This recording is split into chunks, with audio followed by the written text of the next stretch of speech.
क्या हाल है? बढ़िया। चलिए, क्या हाल है? बढ़िया। किसी का डायलॉग था, मुझे याद आ रहा है, किसी वेब सीरीज में देखा था। चलिए छोड़िए उस चीज को, वेब सीरीज का टाइम नहीं है। फैमिली मैन देख के वैसे ही हम लोग टाइम वेस्ट कर चुके हैं। तो आज हम लोग जूरिस्प्रूडेंस कैसे पेपर अटेम्प्ट करना है, क्या इंपॉर्टेंट है, इस पे चर्चा करेंगे थोड़ा सा टाइम लेके।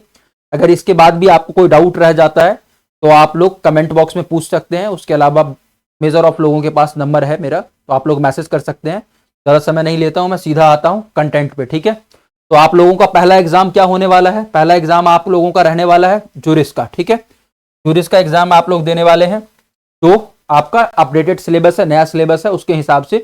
हालांकि अब ये सिलेबस इस बार चेंज हुआ है, नया है, लेकिन मेजर ऑफ चीजें सेम है। लगभग लगभग आप कह सकते हैं कि 20 to 30% चेंज हुई हैं। तो क्या चेंज हुई है उस पर हम लोग बात करेंगे। तो सबसे पहले हम लोग देखते हैं कि हमें पढ़ना क्या क्या है। तो चलिए हम लोग एक बार कंटेंट देख लेते हैं। हाँ, तो यहां से स्टार्ट हो जाता है कि हम लोगों को पढ़ना क्या है, क्या इंपॉर्टेंट है। एक बार सिलेबस आप सभी लोगों के पास होगा, नहीं होगा तो आप लोग यहां से देख सकते हैं। डिटेल हम लोग इसको एक बार चर्चा कर लेंगे डिटेल में, कैसे क्या चीजें हैं, क्या हम लोगों को पढ़ना है। ठीक है, चलिए सबसे पहले देख लेते हैं यहाँ पे हम लोग। पहला आप यूनिट देखेंगे तो पहले यूनिट में क्या है? इवोल्यूशन ऑफ भारतीय जूरिस्प्रूडेंस। भारतीय जूरिस्प्रूडेंस को लेके आने का उद्देश्य क्या है, ये समझिएगा। ये समझ गए तो आप लोग को ये मालूम चल जाएगा कि आंसर कैसे आप लोगों को करना है और क्यों इंपॉर्टेंट है। जैसे जैसे हम देख रहे हैं कि कानून जो है इंडिया में बदला जा रहा है, कानूनों के नाम बदले जा रहे हैं, अब उसका देशीकरण किया जा रहा है ना, एक तरीके से अपने देश के आधार पर अपने देश की चीजों को रखा जा रहा है। अभी कुछ दिन पहले, एक दो दिन पहले आपने देखा होगा कि लोकसभा का भी नाम बदल दिया गया, ऐसे सेंट्रल सेक्रेटरीट का भी नाम बदल दिया गया। तो जो जूरिस्प्रूडेंस है उसमें कहीं ना कहीं एक तरीके से जो हमारा इंडिया है, हमारा भारत है, उसका क्या कॉन्ट्रीब्यूशन रहा है, उस चीज पे चर्चा करने के लिए, उसके अवेयरनेस के लिए, जागरूकता के लिए इसको लाया गया है। ठीक है, सबसे पहले आप देखेंगे तो वैदिक एज, वैदिक एज का नॉलेज होना चाहिए आप लोगों को कि वैदिक एज क्या था, वैदिक एज में क्या कंट्रीब्यूशन था, किस तरीके से वहां पे क्या सिस्टम चलता था, क्या पैटर्न चलता था, वो सारी चीजें। ठीक है ना। उसके बाद धर्मशास्त्र और स्मृति, ये भी आप थोड़ा थोड़ा सा पढ़ लीजिएगा और कहीं ना कहीं किसी न किसी पोर्शन में आपको काम देगा ही देगा। ठीक है, उसके बाद देखते हैं तो क्या है? Dispute resolution system in ancient India. ठीक है, ये आपको मालूम होना चाहिए कि पहले हमारे, ऐसा तो नहीं है वाद विवाद अभी शुरू हुआ या कानून बनने के बाद से लड़ाई झगड़े शुरू हुए हैं, पहले भी होते थे। पहले इसका प्रकार अलग होता था। हो सकता है पहले लोग मांस के लिए लड़ते हो सकता है पहले किसी और चीज के लिए, कपड़ों के लिए लड़ते हो। आज लोग पैसों के लिए लड़ते हैं, आज लोग साइबर स्पेस के लिए लड़ते हैं। अलग अलग टाइम के साथ लड़ाई का पैटर्न बदलता जा रहा है, और जब पैटर्न बदल रहा है तो उस चीज को कैसे रिजॉल्व किया जा रहा है ये मालूम होना चाहिए हमें। ठीक है, चलिए तो अब आगे बढ़ते हैं। यहाँ पे कुछ रीडिंग्स है, रीडिंग्स अब पढ़ने का टाइम रहा नहीं, तो आप लोग सीधा सीधा आगे बढ़िए। ठीक है, अब दूसरे टॉपिक पे आते हैं हम लोग। दूसरा टॉपिक क्या है? इवेल्युएशन ऑफ भारतीय जूरिस्प्रूडेंस 2। एक तरीके से उसी का अपग्रेडेड वर्जन है जो थोड़ी देर पहले अभी हम लोगों ने देखा। कॉन्सेप्ट ऑफ रिट एंड कर्तव्य, ये इंपॉर्टेंट है, मोस्ट इंपॉर्टेंट है, इसको पढ़ के जाइएगा एनी हाउ। ठीक है, कुछ लोगों से बातचीत हुई है तो उन्होंने कहा है कि ये जरूर आएगा, 10 नंबर के हिसाब से आने की पूरी पूरी संभावनाएं हैं। इसका क्या कॉन्सेप्ट है और पहली बार ये क्वेश्चन इंट्रोड्यूस हो रहा है तो इसको जरूर पढ़ के जाइएगा। ठीक है, उसके बाद देखेंगे तो Kautilya concept of state and law, ये भी मोस्ट इंपॉर्टेंट है।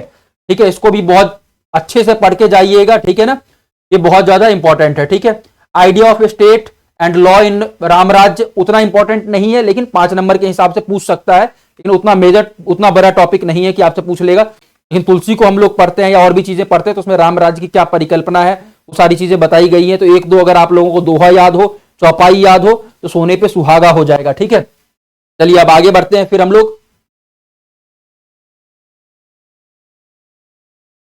यूनिट 3 देखिए, मेजर लीगल सिस्टम।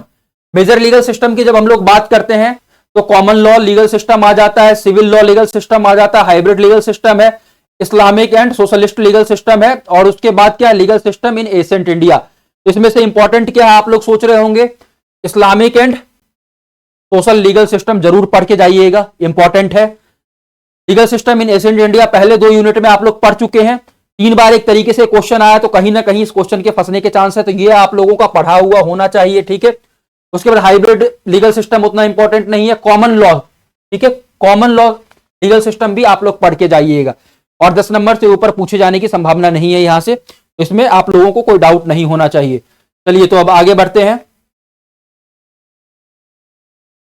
यूनिट 4, ठीक है, यूनिट 4 देखिए क्या बोला गया है, principles, institution and personal of the Indian legal system, ठीक है। तो यहां पे 4 चीजें दी गई हैं, तो इसमें से इंपॉर्टेंट क्या है ये आप लोगों को देखना है। तो लीगल सर्विस के बारे में जरूर पढ़ के जाइएगा, लीगल सर्विस इंपॉर्टेंट है, ठीक है ना।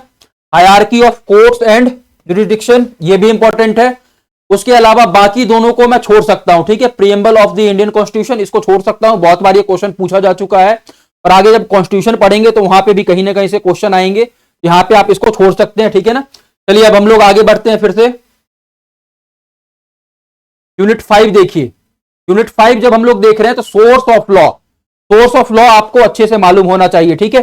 अब सोर्स ऑफ लॉ की बात कर रहा हूं, मुझे लगता है आप लोगों को दिख रहा होगा अच्छे से। सोर्स ऑफ लॉ में क्या क्या चीजें दी, 4 चीजें यहां पे दी गई हैं। Source of law generally 5 number के हिसाब से पूछ सकता है, 10 नंबर के हिसाब से भी पूछ सकता है, और ये मान के चलिए कि 8 क्वेश्चन आ रहे हैं, 5 आपको करने हैं। तो जो 5 आपको करने हैं उसमें से जरूरी नहीं है कि सारे 20-20 नंबर के क्वेश्चन हो, 20 नंबर का क्वेश्चन उसको सब पार्ट बनाया हुआ है, 10-10 नंबर का, या सब पार्ट बनाया हुआ है, 7-7, 6 नंबर का बनाया हुआ है, या 5-5 नंबर के 4 बनाए हुए है ना। उस तरीके से भी आप पढ़ के जाइएगा इन सभी चीजों को। कस्टम पढ़ के जाइएगा, कस्टम बहुत ज्यादा इंपॉर्टेंट है, कई बार पूछा गया है, पूछ भी सकता है और बहुत ज्यादा चांस है, ठीक है। प्रेसिडेंट, ये 2 चीज पढ़ के जाइएगा। उसके अलावा जो आपका धर्म बचा और लिटिगेशन बचा, ये उतना इंपॉर्टेंट नहीं है, ठीक है ना। बाकी ये दोनों चीजें पढ़ के जाइएगा। चलिए हम लोग आगे बढ़ते हैं, अगले टॉपिक पे बढ़ते हैं। 5 हो गया हमारा।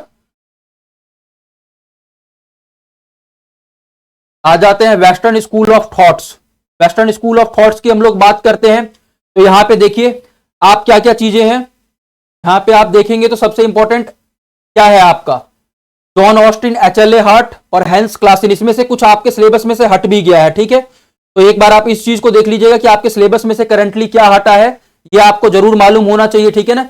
एचएलए हार्ट को आप देख के जाइएगा, एचएलए हार्ट कहीं ना कहीं एक इंपॉर्टेंट रोल रखते हैं, ठीक है। जब वेस्टर्न स्कूल ऑफ थॉट्स की हम लोग बात करते हैं तो एचएलए हार्ट का बहुत बड़ा एक योगदान है, तो आपको ये चीज मालूम होना चाहिए। चलिए अब आगे बढ़ते हैं।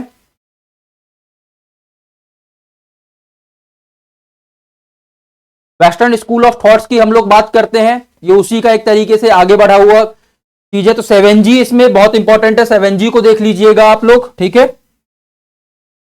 उसके अलावा natural law school, natural law school के बारे में भी थोड़ा सा पढ़ लीजिएगा, ज्यादा बड़ा तो क्वेश्चन नहीं पूछेगा। और जहां पे भी पॉसिबिलिटी है कि आप लोग फ्लो चार्ट, डायग्राम, ग्राफ वगैरह कुछ डाल सकते, ग्राफ तो हालांकि नहीं होगा, फ्लो चार्ट होगा, और उसके अलावा चार्ट वगैरह हो सकता है, ठीक है, वैन वगैरह हो सकता है, तो आप उसको जरूर पुट करिएगा, उससे आपके नंबर बढ़ेंगे, ठीक है। चलिए तो हम लोग अब आगे बढ़ते हैं, यूनिट 7 हो गया, यूनिट 8 की तरफ बढ़ते हैं हम लोग।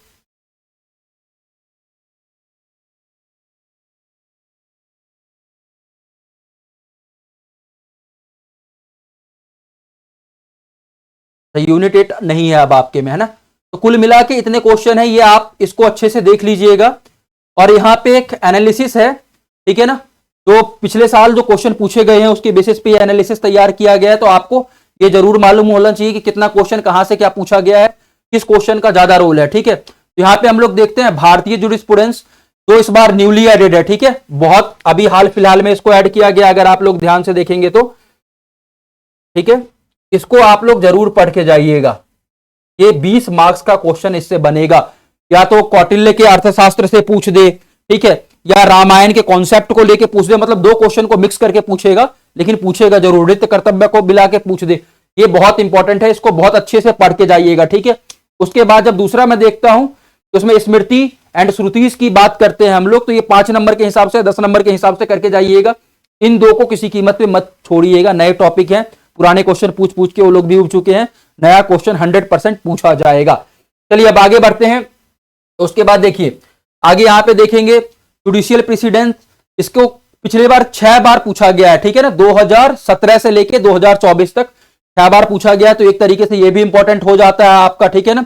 उसके बाद जब आप देखेंगे तो इंटरेस्ट थ्योरी, रस्को पॉन्ट का जो इंटरेस्ट थ्योरी है वो भी एक बार देख लीजिएगा, ये भी 6 बार पूछा गया है। उसके अलावा और इंपॉर्टेंट की अगर हम लोग बात करें इसमें, तो क्या इंपॉर्टेंट और दिख रहा है,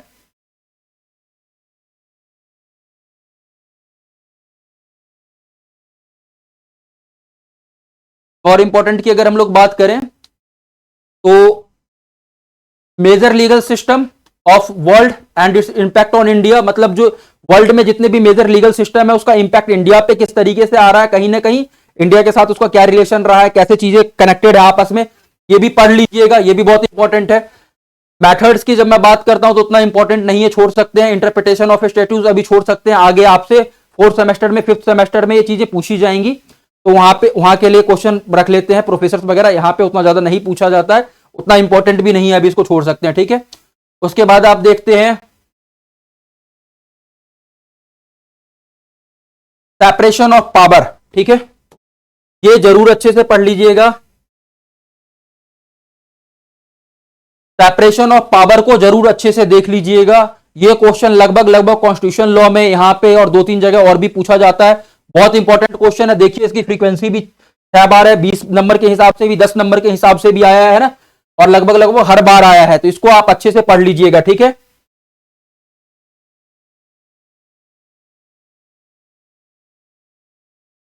हायरार्की ऑफ कोर्ट सिस्टम, ठीक है, और इट्स जुरिस्डिक्शन इन इंडिया, ये भी देख लीजिएगा, 10 नंबर के हिसाब से बहुत बार पूछा जाता है। और ये बिल्कुल इस भी गलतफहमी में मत रहिएगा कि बहुत आसान क्वेश्चन पूछे जाएंगे, फर्स्ट एग्जाम में अपना दे चुका हूं, ठीक है, इस बार बिल्कुल अलग तरीके से क्वेश्चन पूछ रहे हैं, बिल्कुल पैटर्न उलट पुलट के पूछ रहे हैं, जो क्वेश्चन अभी तक नहीं पूछा गया उन्हीं को पूछ रहे हैं, तो प्लीज आप लोग इस चीज को ध्यान में रखिएगा और बिल्कुल मत सोचिएगा जो हम पढ़ के जा रहे हैं उसी को पूछेंगे। लोक अदालत को भी देख लीजिएगा, हालांकि उतना ट्रेंड नहीं रहा है लेकिन इंपॉर्टेंस है इसका भी बहुत ज्यादा, ठीक है, तो लोक अदालत को भी आप लोग देख लीजिएगा। उसके बाद pre legal aids in India, ठीक है, और कॉमन लॉ और सिविल लॉ में क्या डिफरेंस है ये भी आप देख सकते हैं। ये हमारा कुल इंपॉर्टेंट टॉपिक यहां पे खत्म होता है। कहीं पे अगर आपको नहीं समझ में आया हो तो आप उसको अच्छे से देख लीजिएगा और अच्छे से पढ़िएगा, ठीक है ना, कि हम लोग का खत्म हुआ यहां पे। एक बार इसको प्रॉपरली आप लोग यहां पे देख लीजिए, और अगर आप लोग को ये पीडीएफ चाहिए होगा तो आप बता दीजिएगा, मैं आपको पर्सनली भी सेंड कर दूंगा, ठीक है।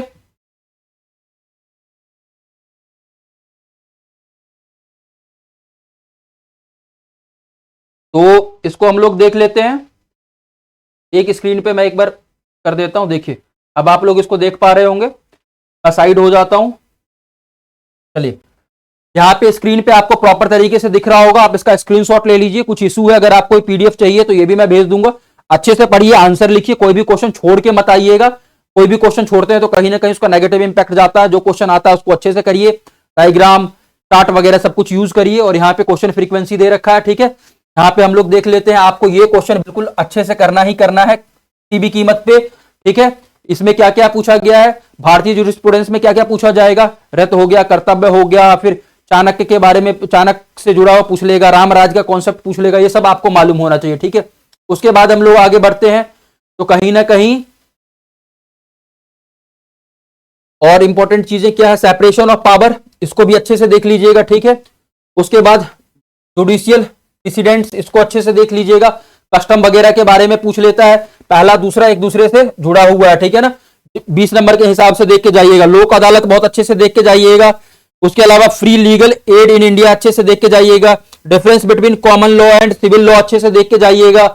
उसके अलावा जब हम लोग और बात करें तो एक कोई थ्योरी देखिए, रॉस्को पॉन्ट का थ्योरी 4, इसको अगर आप अच्छे से कर लेते हैं तो आपके पास होने के लाले नहीं पड़ने वाले हैं, आप बहुत आराम से पास हो जाएंगे। इसको करके जाइए, कहीं ना कहीं इसी से क्वेश्चन निकलेगा। फिर भी कहीं कोई डाउट लगता है तो आप मैसेज करिए, हो सकता है कि मैसेज का रिप्लाई देर से करूं या नहीं भी कर पाऊं, क्योंकि मेरे भी खुद के एग्जाम चल रहे हैं। अच्छे से पढ़िए, अच्छे से बढ़िए, कुछ डाउट है तो मैसेज करिएगा, मैं कोशिश करूंगा कि आप लोगों का डाउट खत्म करूं। Thank you, all the best, P4 पास होके आना है।